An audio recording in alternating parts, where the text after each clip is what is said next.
আসসালামু আলাইকুম ফ্রেন্ডস, আবারও চলে এলাম আর একটা নতুন রেসিপি নিয়ে। Welcome back to my channel. তো আজকে একটা নতুন রেসিপি নিয়ে চলে এসেছি। রেসিপিটি হলো মুরগির চামড়া রান্না। তো কীভাবে আমি ঘরোয়া পদ্ধতিতে মুরগির চামড়া রান্না করি, তো আজকে আমি আপনাদের সঙ্গে শেয়ার করব। একদম সোজা আর একদম ঘরোয়া সিম্পল মশলার দ্বারাই আমি এই রান্নাটি করব। তো চলুন, আমি 700 গ্রাম নিয়ে নিয়েছি মুরগির চামড়া, ভালো করে ধুয়ে ওয়াশ করে নিয়েছি। এবার আমি রান্নার প্রসেসটা করব। তো সবার প্রথম আমি নিয়ে নিয়েছি 4 থেকে 5 টেবিল চামচ সাদা তেল। তেলের মধ্যে আমি ফোড়নে দিচ্ছি 2টো শুকনো লঙ্কা, তার সাথে আমি দিচ্ছি গোটা গরম মশলা, 2টো তেজপাতা, 3টে এলাচ দিয়ে আমি ফোড়ন দিলাম। সামান্য নেড়ে চেড়ে নিলাম। আর আমি একটা বড় সাইজের কেটে রাখা পেঁয়াজও অ্যাড করলাম। পেঁয়াজটাকে আমি লাল লাল করে ভেজে নেব যতক্ষণ না পেঁয়াজের কালারটা চেঞ্জ হয়। তো আমি অনেকটাই কালারটা পেঁয়াজের চেঞ্জ হয়ে গিয়েছে। তার মধ্যে আমি দিচ্ছি 3 টেবিল চামচ আদা রসুনের পেস্ট। তো এইভাবে আমি নেড়ে চেড়ে নেব যতক্ষণ না আদা রসুনের স্মেলটা যাচ্ছে। তারপর আমি একে একে এর মধ্যে মশলাগুলো অ্যাড করব। সামান্য পরিমাণ পানি দিলাম, কারণ এবারে মশলাগুলো দেব যাতে না মশলাগুলো পুড়ে যায়। তারপর আমি দিচ্ছি 1 টেবিল চামচ হলুদ গুঁড়ো, 1 টেবিল চামচ লঙ্কা গুঁড়ো আর 1 টেবিল চামচ জিরে গুঁড়ো দিয়ে এবার আমি ভালো করে কষিয়ে নেব মশলাটাকে, নেড়ে ছেড়ে 1 মিনিট ধরে। এভাবে একবার মুরগির পুস্তি রান্না একবার করে দেখবেন। এটাকে মুরগির পুস্তিও বলে, চামড়াও বলে। এবারে আমি জানি না আপনারা কি বলেন।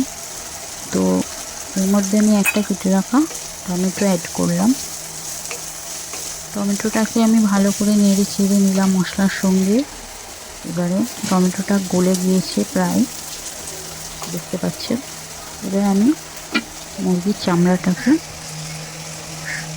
ধুয়ে রেখেছিলাম, আরও আমি পানি দিয়ে একবার ভালো করে ভিজিয়ে রেখেছি। এই চামড়াটা আমি মশলার মধ্যে দিয়ে দেব। তো আমার চ্যানেলটায় অতি সিম্পল সহজ পদ্ধতিতে রেসিপিগুলো দেখানো হয় ফ্রেন্ডস। অবশ্য আমার পাশে থাকবেন, আমার চ্যানেলটাকে সাবস্ক্রাইব অবশ্য করবেন আর একটা লাইক দেবেন। আর যদি ফেসবুক থেকে দেখে থাকেন তো পেজটাকে অবশ্য ফলো করবেন। তো এইভাবে আমি কষিয়ে নেব 2-3 মিনিট ধরে। এর মধ্যে আমি সামান্য তেল অ্যাড করে আমি রান্নাটা করছি, কারণ এই চামড়া থেকে প্রচুর পরিমাণে তেল বের হয়। এইভাবে আমি কষাতে থাকবো।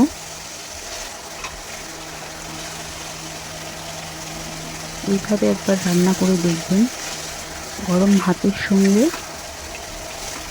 মুরগির চামড়ার এই রেসিপিটি খেতে অত্যন্ত দুর্দান্ত লাগে, অত্যন্ত স্বাদ এটা।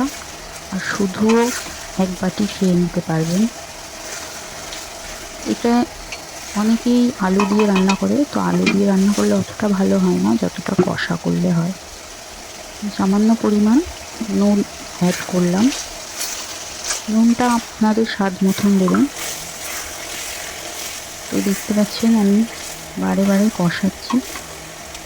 আমার প্রত্যেকটা রেসিপিতে আমি তরকারিকে প্রচণ্ড পরিমাণে কষিয়ে নিই, কারণ কষানোর কাছেই আছে মানে খাবারের স্বাদ, তরকারির স্বাদ ডবল হয়।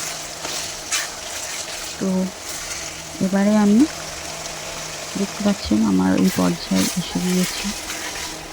কালারটা দেখছেন কতটা লোভনীয়, খেতেও ঠিক দুর্দান্ত ততটাই। অনেকেই খায় না মুরগির চামড়া, তো এইভাবে একবার রান্না করে দেখবেন, খেতে বাধ্য হবেন। আমি সামান্য পরিমাণ পানি অ্যাড করলাম। এবারে আমি ঢাকনা চাপা দিয়ে 3 থেকে 4 মিনিট রেখে দেব। সেদ্ধ হওয়ার জন্য। এই পর্যায়ে আমার চলে এসেছে রান্নাটা। মুরগির চামড়াগুলো প্রায় সেদ্ধ হয়ে গিয়েছে, কালারও কত চেঞ্জ। এবার পরিবেশনের জন্য রেডি। তো আমার রেসিপিটি ভালো লাগলে সাথে থাকবেন। আজকের মতো